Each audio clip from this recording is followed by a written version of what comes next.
কথাবার্তা বলছে কি আমি সত্যি কথা আমি লাগাইনি বলো আমি কথা বলছিলাম আর বসে মুখে চলতে কিনে কথা বলতো আমি বলতে কেউ না তারপর মাসে ফোন দিয়ে রেকর্ডিং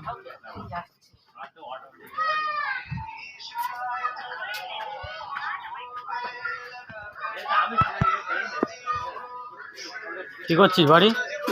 বাল ঝুটছে বলছে